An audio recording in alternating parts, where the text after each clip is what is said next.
How much is that annual 4th of July cookout going to cost you? We'll break down the numbers and talk about a lot more ag news on this week's episode of the Arkansas AgCast, which starts right now.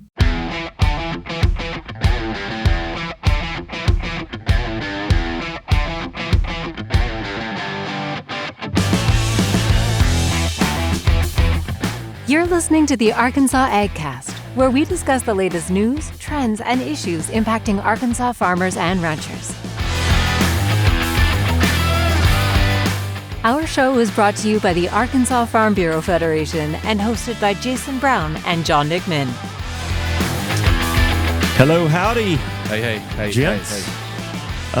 We were off last week, weren't we? Were we? Yeah, I think we put out a deep dive episode last week. Did we? Yeah. Oh, yeah. Was that one I did with Bozeman? Yeah. Oh, boy. Yeah, that was me. That head wasn't screwed on. He'd lose that.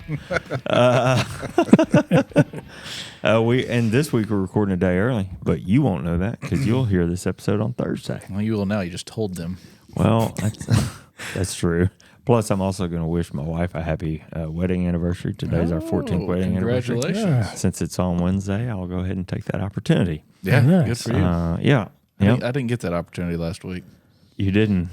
Ours was Saturday. No, Oh, Sunday. Yeah? Yeah, it How was many the 23rd. years? 6. 6. Yeah. All right. Well, you've almost made it past the 7th inning stretch. Almost. You're getting there. That is never, no. Knock on wood. Oh, man. You compared my marriage to a baseball game. Oh, my. Maybe I meant to say itch. Instead of stretch. Isn't that what they call it, the 7-year itch? Is that the theme for the 7th anniversary? An itch? No, it's not an itch. Okay. They just say, like, if you make it past 7 years, you're on your way to success. Yeah, you don't have to worry about it anymore. Is the way that goes. Yeah. I think there's plenty to worry about. But oh, me, it's Wednesday. It's raining. Yeah. That's a good thing. Yep. I don't know how much we got. I saw one of the meteorologists up in Northeast Arkansas say they got like over 2 inches last night. Oh, wow. I don't know that we got anything at my house last night. Don't know what we've gotten there today. I saw a 1/2 inch in West Little Rock. Todd Jacobian said that. Yeah. So I hope there's some rain at my house. Should have been paying attention to the weather more because I took the time to water the yard yesterday evening.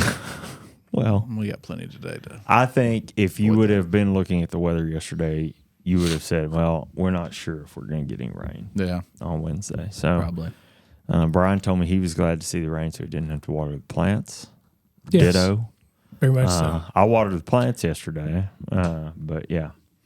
So anyway, hopefully if you got what you needed if you were looking for rain. Yeah, I did. It didn't hurt. That's for sure. Let me see. What else is going on? You mentioned it at the top of the show, but you're right. We were not on air last week because we had a great conversation with Senator John Bozeman. You want to tell us a little bit about that? Yeah, we, Senator Bozeman put out his framework for a farm bill. Mm-hmm. So we wanted to talk to him a little bit about his view on it, get a little bit more detail on what their news release was. He did a really good job, as always. He was actually, the interview this time was Zoom, so it wasn't in person. It was perfectly fine. I was very impressed, which has nothing to do with the farm bill. It was with their studio they had. Oh, man. It was nice. top notch. Yeah, and but he did a really good job. He told us he couldn't wait for us to come see him. So maybe we ought to pack all this stuff up and head to D.C. Yeah. I think there's a legitimate excuse for us to take a business trip to D.C. Third time he's been on the show. Only the first time he hasn't been able to be in the room. That's true.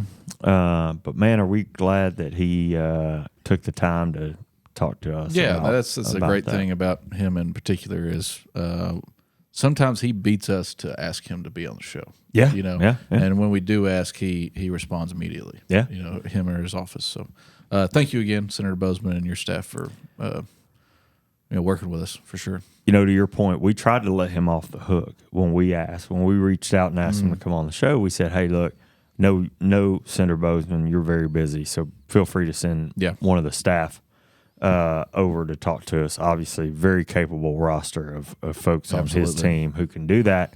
And they came back and said, "Oh no, he will, because it's Farm Bureau. He will want to do this." Yeah, personally. I'm sure our So, membership listeners, et cetera, really appreciated that. So. Yeah, exactly. So yeah, that's out there. Go listen to it or watch it. We've got video and audio of that. Facebook, YouTube, Twitter.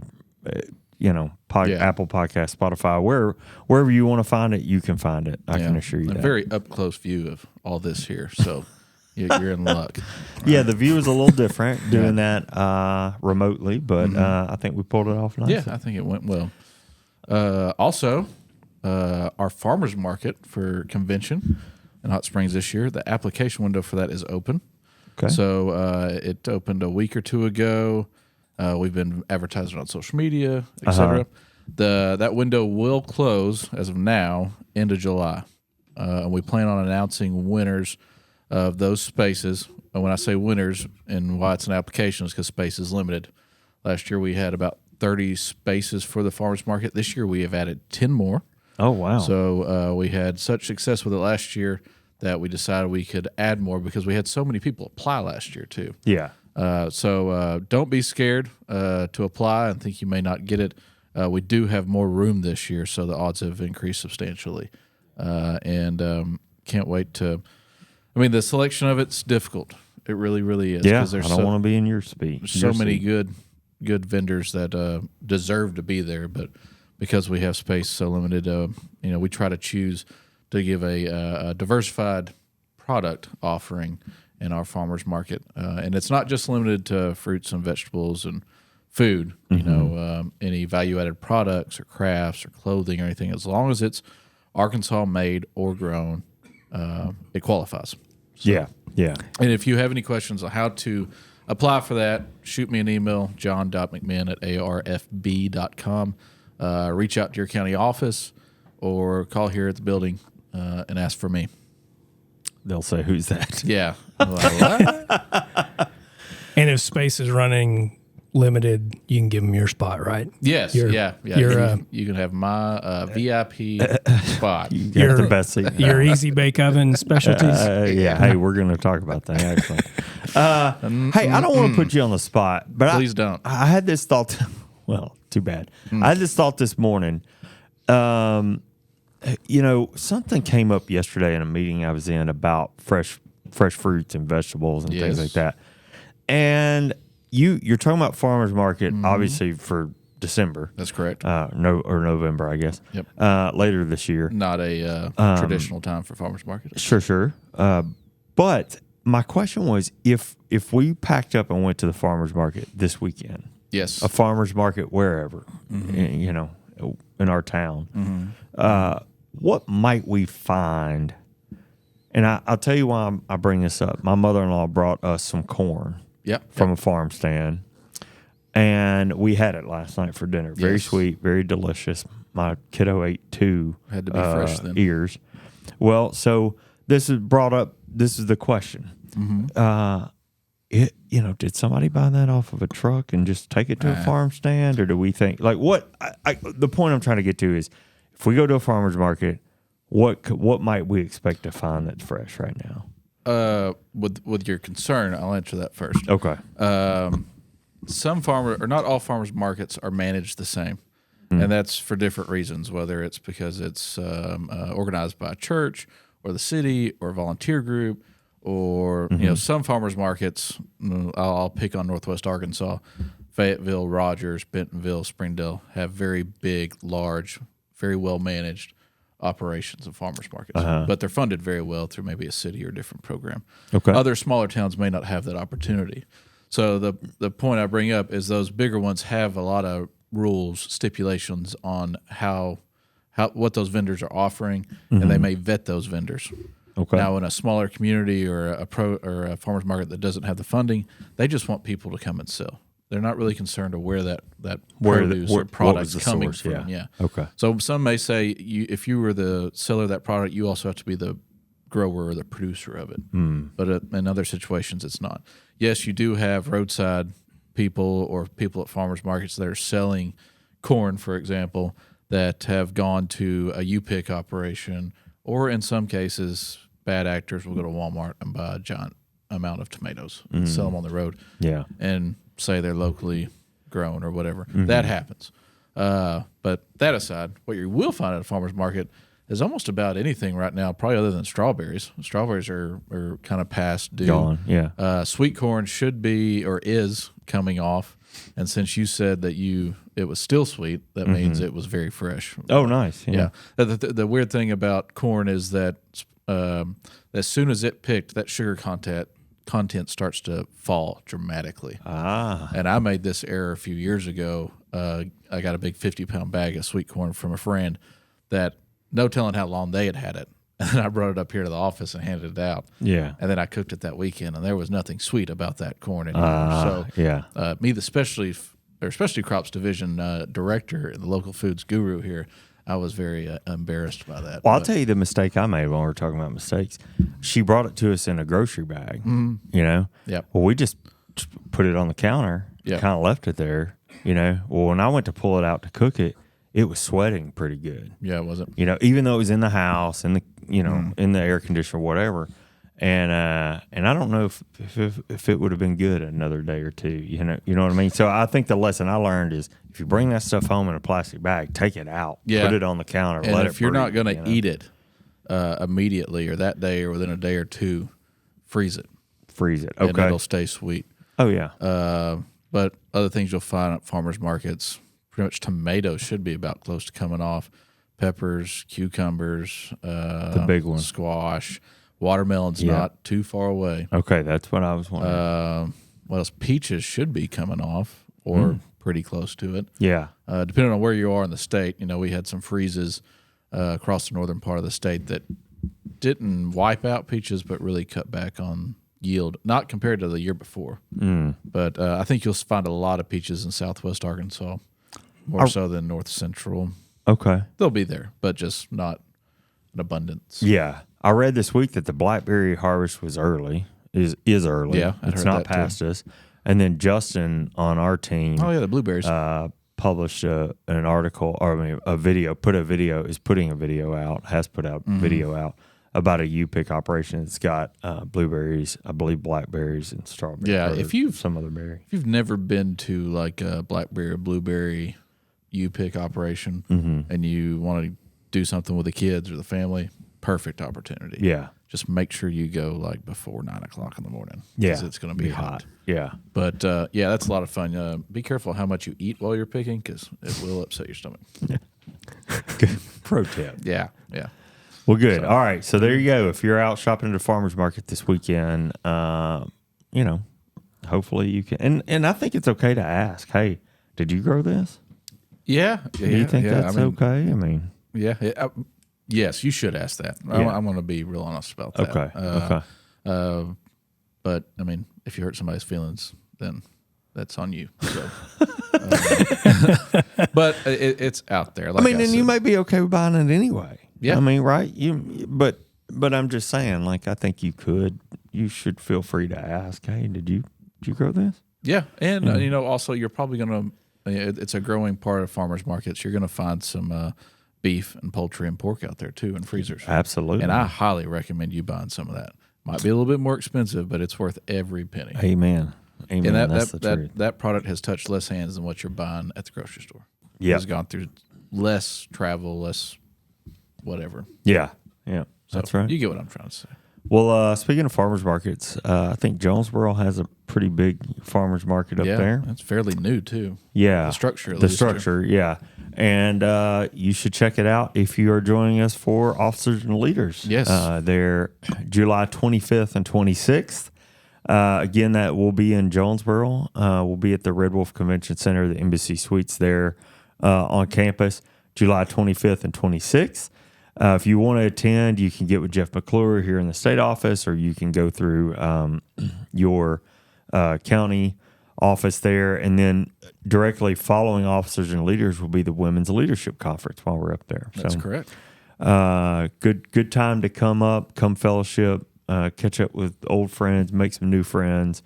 learn some things. I know you guys have been working on several workshops, and there'll be a lot of the commodity division meetings will be going on. So good opportunity to get caught up and spend a couple of days, As someone that frequents Jonesboro or has spent a lot of time there, for people that haven't, let's pick on the western side of the state that maybe not have been to Jonesboro all that much. Where would you recommend they eat while they're there? Oh man, well, I know that there are a lot of Jonesboro has picked up quite the food scene up there. I love a place that, and this place kind of expanded a little bit and made its way into central Arkansas and so on and so forth. But there's a great place up there called Skinny Jay's. It's downtown. I've been to Skinny Jay's. Good steaks, some of the best seared ahi tuna that you're going to have anywhere.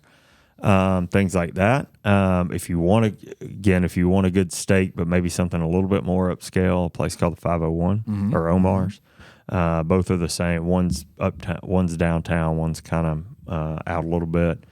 There's some great places. There's a great place right off campus called J-Town's Grill. It's just kind of, what I would say bar food. Great burgers, great sandwiches, things like that. Did they used to have like trivia sports bar night there? I think they did. I think I've been there before. Yeah, it's right there off campus. But yeah, whatever you want, they've got it. 1812 Pizza Company. Lost Pizza Company. There's good pizza. You will not go hungry in Jonesboro, I can assure you. Good. And happy to throw out other recommendations too while you're there if that can be helpful. Well. It is today, when you're listening to this, it's June 27th, which means next week is the 4th of July. 4th of July falls on a Thursday this year. We are going to take the day off. Yes. Not only from our official Farm Bureau duties, but also from the AgCast duties too. So we won't have a show next week. We're going to talk about 4th of July here in just a few minutes. And as I mentioned at the top of the show, talk about the annual Cookout Cost Survey. Just know that we'll be gone next week, but we'll be back the following week. You think we'll have a deep dive to put out? I don't know if we'll do a deep dive next week. We'll definitely have a deep dive in the next couple of weeks. Okay. I'll tell you that. Cool. 4th of July, we may just let you guys enjoy your family and your friends and cook out. Let us intrude on your holiday. Not let us. I know that there's several people out there who want to play this show while they're around the pool. People just can't live without it, man. On the lake. It's crazy. Hey, guys, let's strike up the AgCast while we're out here on the boat. Yay. But you won't have that chance. Okay? Anyway, what else? I've got crop progress and quality before we get into the news. Anything else? Sorry, I was just picturing like a big wake boat and people tubing behind it, the speakers blasting, and podcast playing. It's us. Yeah. Oh, me. If we were so lucky. Dropping the knowledge. Yeah. Let people know. Yeah, I know, man. Let them all know. Anyway. Sorry to interrupt. All right. No worries. Crop progress and quality here. Or planting progress and quality. Row crop planting season is just about, I'll say, officially over. The exception is a pesky 2% of soybeans that seem to be unplanted, according to USDA's report this week. We're going to shift focus to crop quality moving forward now. Certainly something that's seen ups and downs over the past several weeks with severe weather, heat, lack of rain, too much rain, all of that stuff. So with new challenges brought on, let's just kind of take a look here at crop quality. So corn quality as of this week is 73% good to excellent. That's holding pretty steady over the last few weeks. Rice quality is 82% good to excellent. That's a nearly 10% jump since our last reporting, which was 2 weeks ago, since we weren't on last week. Yeah. That's a big deal. Soybeans are at 71% good to excellent, holding steady there. Cotton at 70% good to excellent. And peanut quality is nearly 90% good to excellent right now. Good. So I would say, just taking a brief look at this, nothing's below 70% in that good to excellent column, which has got to be a good thing, especially considering some of those, as we mentioned, some of those severe weather events that we saw in May and earlier in June. Yeah, definitely favorable situation. Yeah, and I went ahead and took a look at vegetable quality as well. Right now in the state, we're reporting around 56% good to excellent there. It's not great, but it has been a steady increase over the last several weeks. Yeah, ticking up. So hopefully that's reflected, as we mentioned farmers markets before. If you're going out to the farmers market this weekend, hopefully that's reflected in the products that you see there. And then pasture quality, something that will be significant in one time or another this year. And as we move into the beginning of 2025, pasture quality right now is nearly 60% good to excellent. That's a big change from the past couple of years. Yeah. I think we were in a drought at this point last year. So good to see. I know we have been up in Cleveland County the past couple of weekends, and especially that little stretch coming through El Paso, coming out of Cabot, going into El Paso.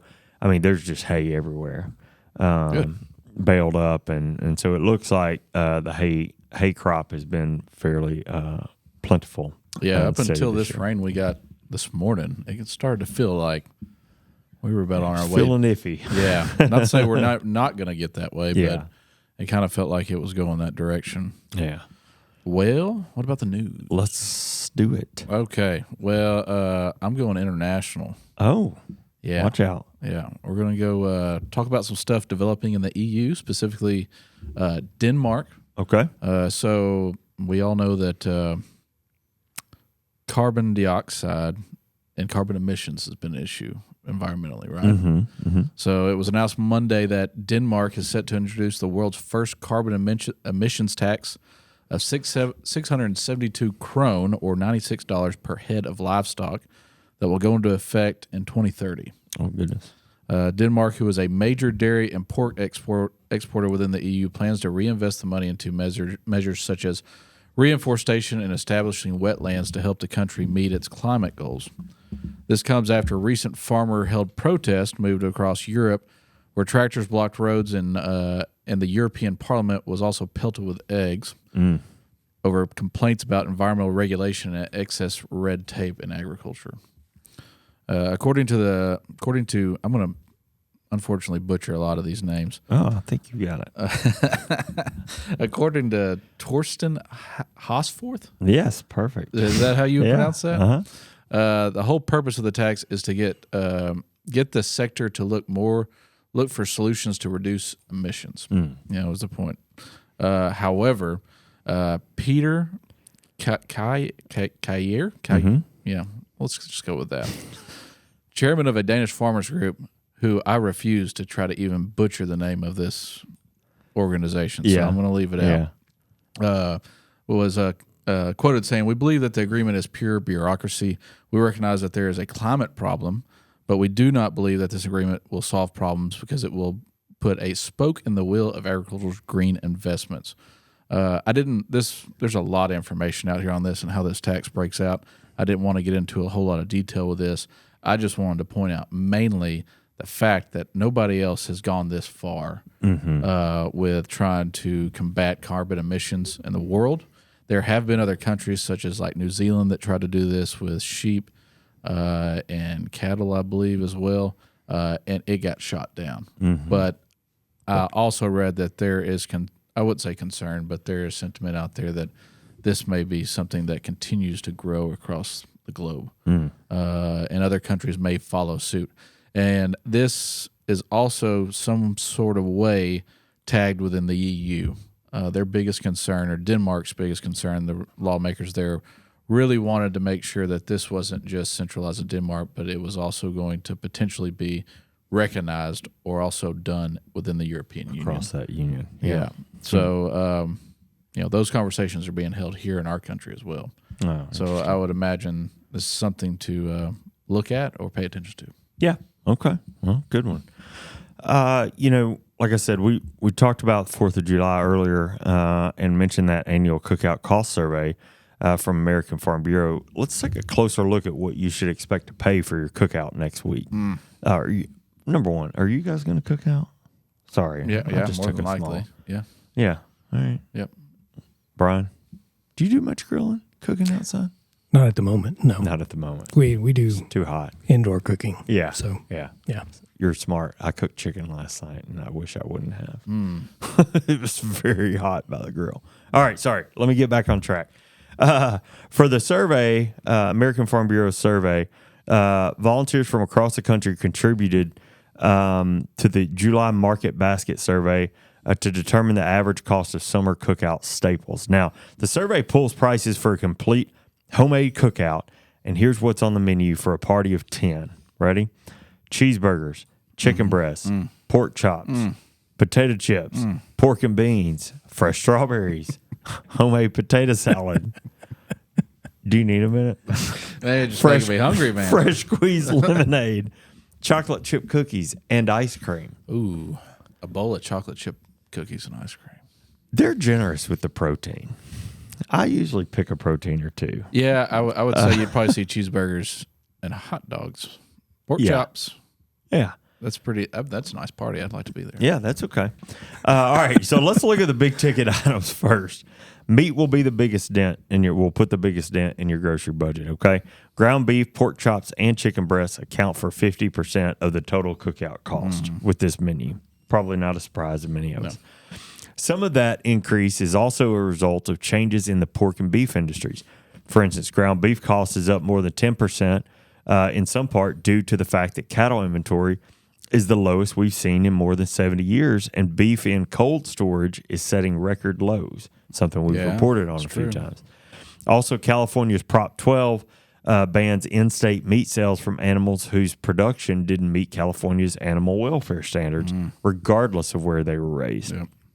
So this is the first year that Prop 12 has been in full effect, and many have anxiously awaited to see its impact on pork prices. Well, unsurprisingly, our pork chops rose 8% nationally, up over $1 from last year, with pork chop prices from California even higher.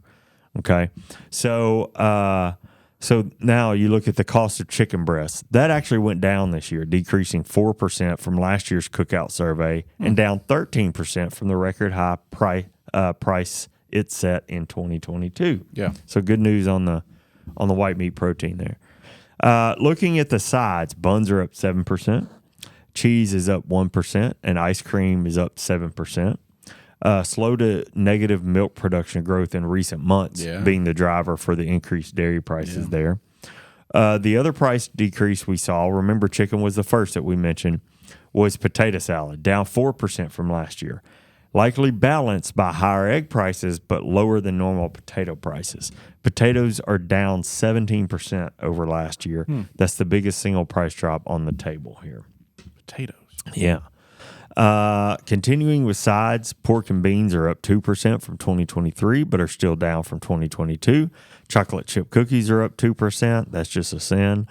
Strawberries are up, likely due to labor costs, which we'll discuss shortly. And rounding out the menu with potato chips, an increase of 8% over last year on the potato chip aisle.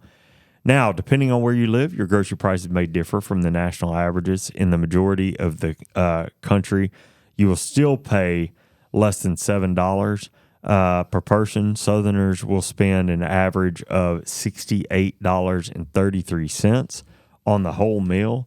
But on this national survey, I realize I skipped that paragraph.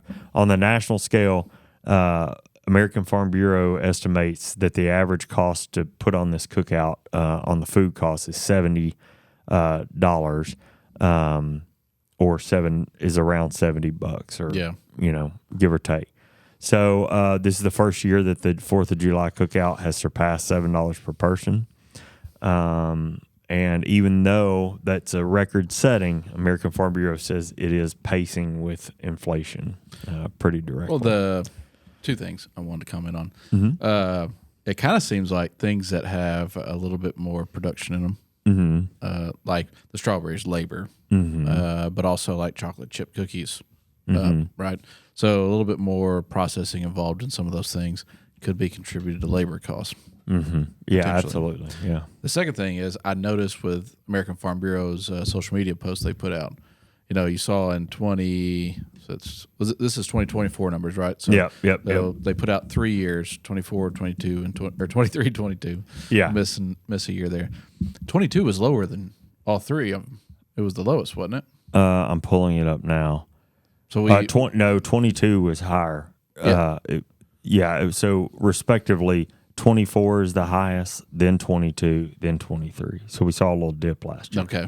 Yeah. That's what I'm saying. Yeah. So that's thought that was odd, but given the deal with dairy right now, but also, what did you say? White meat was down. The chicken breast was down. Yeah, chicken breast is down. Yeah, I thought that would be up given some of the issues chickens had in the last year, but. Well, one of the things, so there's a full-on release that goes with this, and one of the things that they mentioned is that the abilities for farmers to implement biosecurity methods and really manage, even though obviously avian influenza has been devastating to the poultry industry, on the grand scale and looking at the potential, it's been managed is one of the things that they mentioned. And do we just have a surplus of potatoes now?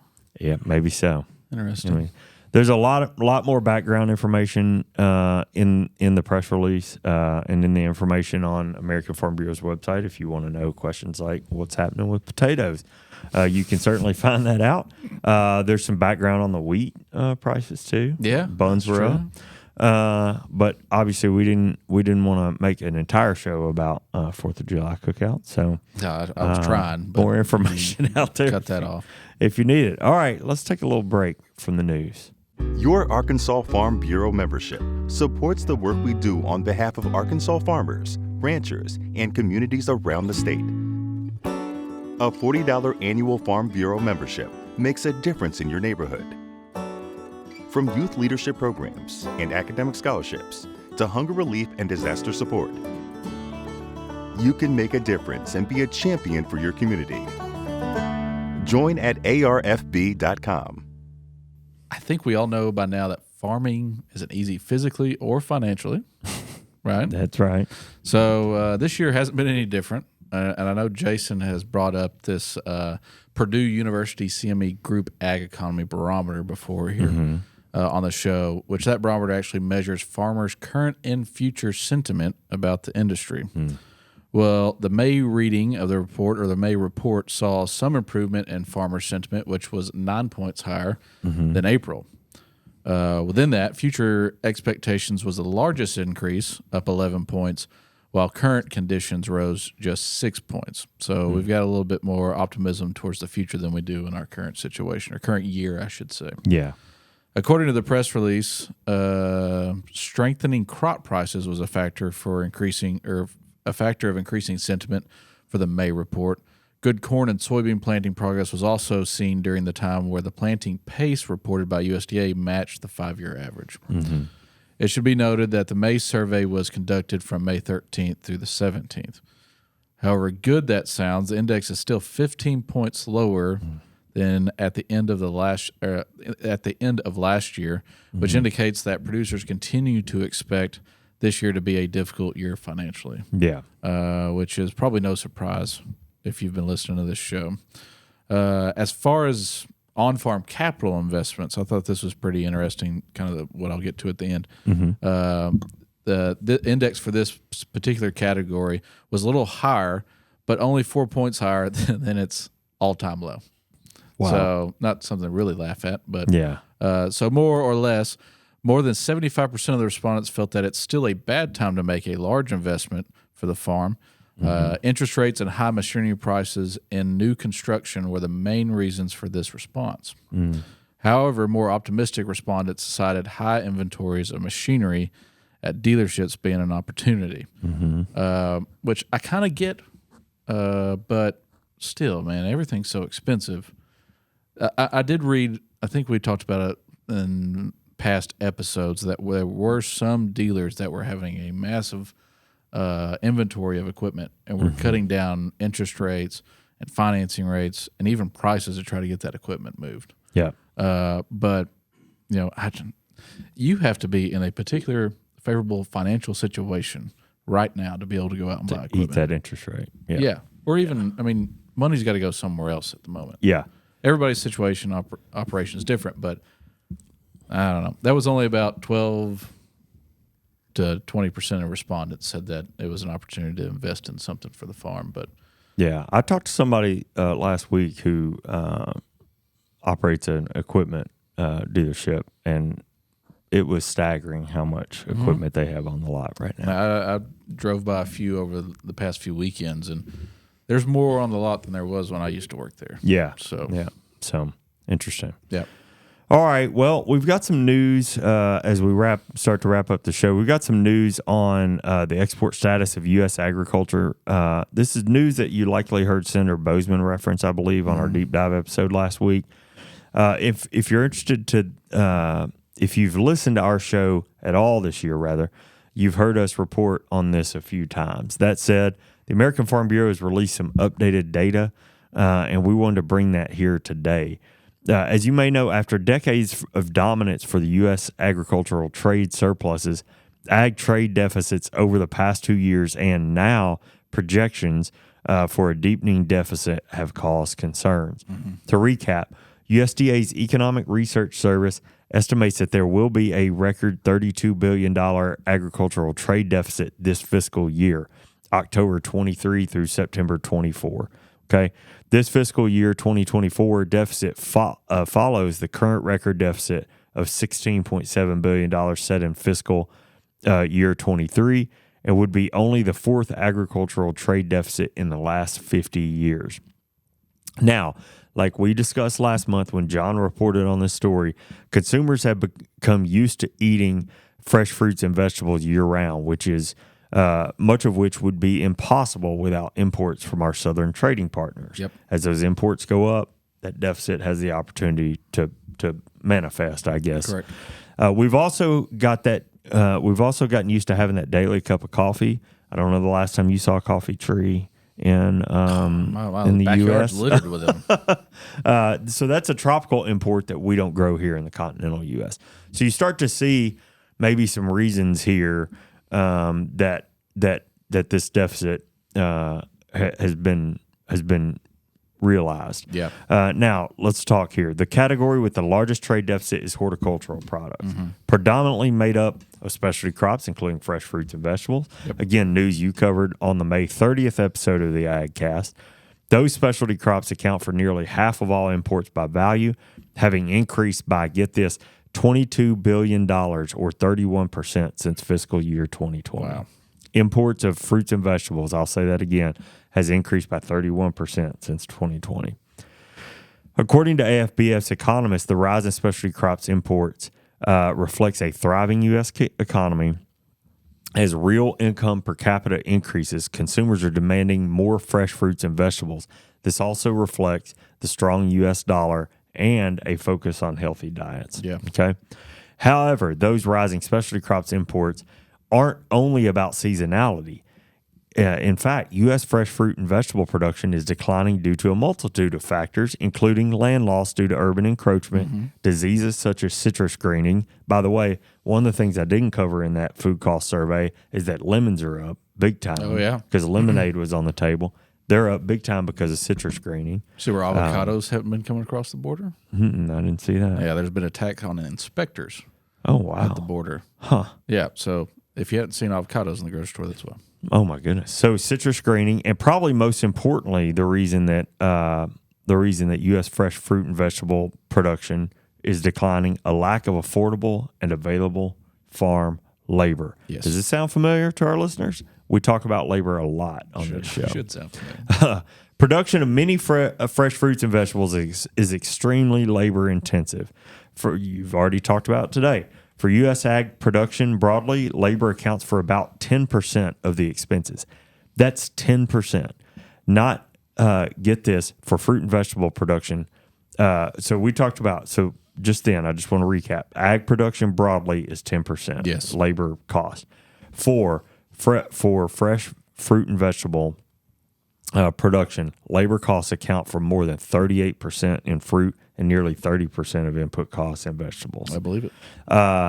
Folks, we say it a lot here, but labor in agriculture is a really big deal. Let's talk little bit about labor here. Okay. Seasonal agricultural producers have access to H-2A temporary worker visa program, a generally reliable but pricey option to bring in workers from other countries. Farmers are increasingly reliant on foreign labor. It's tripled in only a decade. But this program requires farmers to pay wages set by the government, and those pay rates have climbed by an average of almost 6% annually over the last 5 years. This year, the national adverse effect wage rate is $17.55 per hour. Okay. As we wrap up here, fiscal year 2019 was the first U.S. agricultural trade deficit going back to at least 1967. We have subsequently faced an agricultural trade deficit in 4 of 6 years, with a record $32 billion deficit forecast in fiscal year 2024, the current fiscal year. As AFBF put it, a trade deficit on its own is not inherently a problem. However, the expanding trade deficit reflects some serious challenges imposed on U.S. agriculture, including lower commodity prices, stress in domestic specialty crop production, and less competitive access to many traditional U.S. export markets, among other factors. Yeah, man, you just kind of struck a chord with me reading this off, or giving your story here. Yeah. Sorry. Man, the import of specialty crops or fruits and vegetables is somewhat ridiculous to me because we have the ability to grow our own food. Mm-hmm. You know, and a deficit isn't inherently bad, but it does show that we're not growing our own food as well as we should be. We're being dependent on other countries to do that for us in a cheaper manner. You know, and it's not good. Like it's a food security problem, we're food insecure to some extent because of that. And this this labor issue is making this being an increasingly terrible problem because, like you said, it goes up every year, the cost of it. Yeah. And an adverse effect wage rate means they don't want to adversely affect a local resident from not getting the job, right? But nobody wants to work the job, so they're not adversely affecting anybody. But these rules and regulations in this H-2A program are being made at a very high level of people that aren't boots on the ground and really don't know what's going on.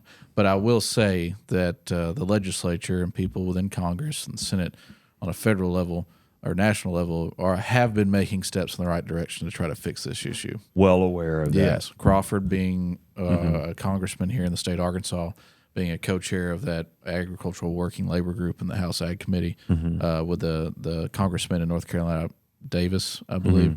They pointed a lot of this stuff out in their recommendations, and there is policy moving to try to address it. But man, if you don't address those issues and you don't fix this, we have the ability to grow our own food. We don't have to. Yeah, avocados would be a little difficult, and coffee would be a little difficult to grow here in Arkansas or in the country in general. But we grow strawberries and raspberries and blackberries and all the fruits that you think of. We're probably not growing bananas. Don't get me wrong, but there are some situational, locationally specific products that we can't grow. But for the most part, we're a very large country with a very large amount of infrastructure to be able to do that, with the expertise to be able to do that, and there should be no excuse while we're in the situation we're in. Yeah. Sorry, that was my rant. Hopefully, hey, I knew I was going to get you today with that one. But that's okay. You're exactly right. I mean, it's got to be addressed. Yeah. Especially on the fruits and vegetables piece. An increased demand, now I'm on one. An increased demand that we talked about at the beginning of that story. Yeah. People having more of an appetite with healthier diets, so on and so forth, for fresh fruits and vegetables. I mean, that could be met with some creative technology and the ability to grow. And if an increased demand could be a good thing for U.S. producers. And if it's so cheap to grow in a different country, why is it so expensive at the grocery store? Yeah. Well, then I'm going to get caught up in why retailers are jacking up prices, and supply chains being so polluted. We're going to get the Oscars pulling us off the microphone. Don't you turn the music on me, Brian. Going to get the plug pulled down here. Yeah, exactly. Okay. All right. Well, that's it for us. You guys are done. Your turn. Okay. I promise you we're done. Well, then you know what it's time for. It is time I know we've said it before, but that's really him saying that. You know? Yeah, yeah, that's his voice. It's amazing, isn't it? He is a man of many talents. I just want to hear you say good morning. That voice. Walk in to get your coffee from the kitchen. Hey, Star. Good morning. Good morning. Yeah, see? Ooh, buddy. Okay. change So trousers. what choices do you need here? I don't know who picked first last time. Arts, history, You did. general, entertainment, geography. Is sports on there? Not on this one, but I could refresh. So No, it's all good. I was just talking to a buddy of mine last night. We were talking about how great it feels like sports is doing right now with the Yeah. Olympic trials, Yeah. the baseball World Series. You know, I mean, it's just like a lot going on in sports right now. Oh yeah. Yeah, Tennessee's coach called out Dave Van Horn, Razorbacks baseball coach, for being one of the reasons why he was able at Tennessee they were able to win the World Series. He coached under Dave. He Van did. Horn, right? Yeah. He did. He gave a lot of big compliments to Dave Van Horn and the Arkansas baseball program. Let's just go with general. We'll kick it off with general today. General it is then. What brand of seasoning was named after a famous prime rib restaurant? Montreal. Montreal steak season. No. Well, we're on the same page, like right off the bat. Too. Lowry's. Lowry's. Oh, okay. Was that Seasoned salt. Seasoned salt. Yeah. All right, that actually felt decent. Yeah, I kind I of mean, like we those. Do didn't that get it again. right, but Yeah, that was I decent. felt the confidence from Yeah. both of you. Yeah. So McCormick's. Yeah. That would have been the next one. okay, what's right. next? Let's do no, I don't know. Let's do history. All right. Why would you do I that? have a feeling entertainment. you'll get this one. Okay. What city is the home of the Liberty Bell? Philadelphia. Yes. Bingo. Born and raised. Way to be. Wait. Oh, man. All right. So 1 for 1 or 1 or 1 2. and 1, yeah. 1 and 1. So Music. Oh, entertainment. Is it entertainment or music? entertainment. Entertainment. So and it is music. Oh, okay. How So about that? what is Tina Turner's real name? I was really hoping you'd say Tina Turner. fact that he It's could like, ask yes, that question. he chose that one. So I don't know. Couldn't tell you.